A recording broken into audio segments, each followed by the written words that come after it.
le résultat, si vous voulez, de la guerre en Ukraine ne se joue pas sur le terrain seulement. Le résultat de la guerre se joue entre les opinions publiques occidentales, entre la capacité des États-Unis de tenir l'aide considérable qu'elle fournit, avec la possibilité pour M. Biden de continuer. Il faut qu'il soit le plus solide possible. En d'autres termes, ça dépend des États-Unis, ça dépend des opinions publiques, ça dépend de la rigueur de l'hiver, ça va dépendre aussi des pertes humaines du côté ukrainien.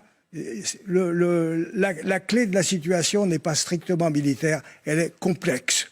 C'est une situation complexe, l'hiver va jouer son rôle, et à la fin, M. Zelensky peut raconter ce qu'il veut, il ne peut pas tout récupérer, parce que ça dépend des États-Unis. Point final. Alors justement, je viens vers vous, Bélér Nabli, mais je soumets juste un élément supplémentaire à la conversation, parce que la question que je me posais aussi, c'est de savoir, est-ce que les alliés peuvent peut-être lever le pied sur l'aide internationale, l'aide militaire, justement, pour forcer en quelque sorte les Ukrainiens à envisager la négociation. Est-ce qu'ils peuvent le faire parce que, en fait, pour éviter ça, je voudrais vous montrer ce qu'a dit Dmytro Kuleba, le ministre des Affaires étrangères, justement, ces dernières heures. On a le sentiment un peu qu'il prend les devants pour éviter ça, pour éviter un tarissement de l'aide occidentale, parce qu'il s'associe, en fait, dans une victoire commune avec l'Occident. Alors peut-être que je vais chercher un petit peu trop loin, mais c'est l'idée que j'en ai eue quand il dit « Ce n'est qu'ensemble que nous pourrons l'emporter et chasser la Russie d'Ukraine.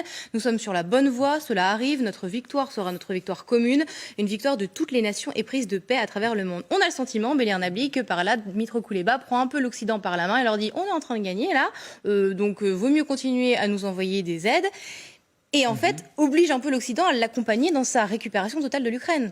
Oui, mais vous avez raison.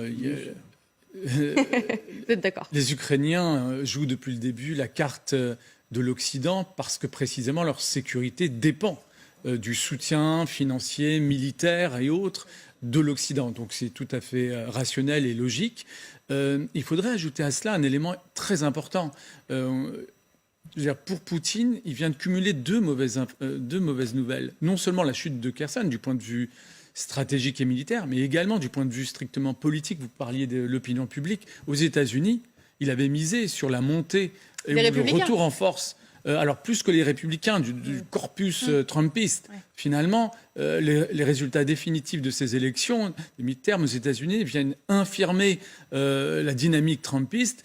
On apprend ce matin que le Sénat revient même aux démocrates. Exactement. Et là, c'est à la fois une mauvaise nouvelle pour Poutine, une très bonne nouvelle pour Zelensky et l'Ukraine, en ce sens où Joe Biden, lui, pour le coup, incarne à la fois ce leadership occidental en soutien de l'Ukraine et s'est engagé pour un soutien à terme, je veux dire, fort, politiquement, diplomatiquement, militairement, etc.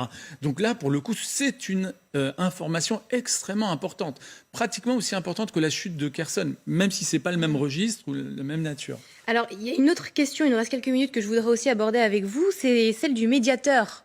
Qui pourrait être le médiateur justement de ces futures négociations? Les regards se tournent depuis quelques semaines vers la Chine. Après Olaf Scholz, qui a appelé la semaine dernière son homologue chinois à user de son influence sur Vladimir Poutine, voilà que le président du Conseil européen, Charles Michel, appelle à son tour la Chine à l'aide hier pour raisonner le président russe. Écoutez. Les autorités chinoises, souvent, ont fait des déclarations de soutien à ce concept de droit international et de coopération internationale.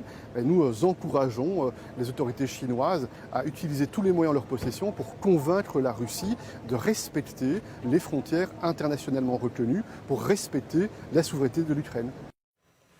Christian Maegrelis, la Chine peut-elle être la future médiatrice de ce conflit, ou alors est-ce que c'est complètement farfelu?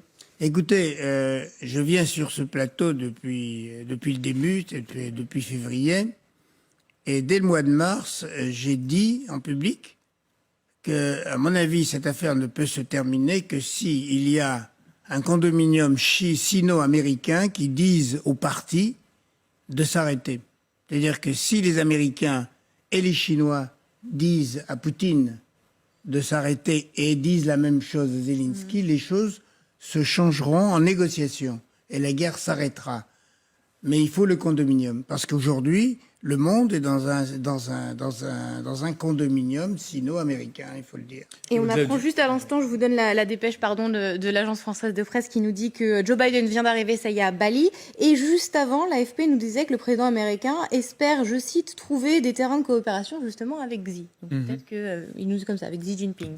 Peut-être que ce sera justement au menu des discussions. Ouais, c'est une hypothèse à la fois idéale, mais avec une assise réaliste, dans la mesure où les deux belligérants sont dans une situation de dépendance mutuelle par rapport aux États-Unis pour l'Ukraine et par rapport à la Chine pour la Russie.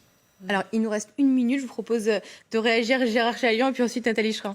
Pour moi, dans cette affaire, les États-Unis sont décisifs. C'est eux Pas la Chine. qui vont demander aux Ukrainiens d'arrêter, parce que de toute façon, il n'est pas question de demander à Poutine de se retirer de là où il est de façon complète.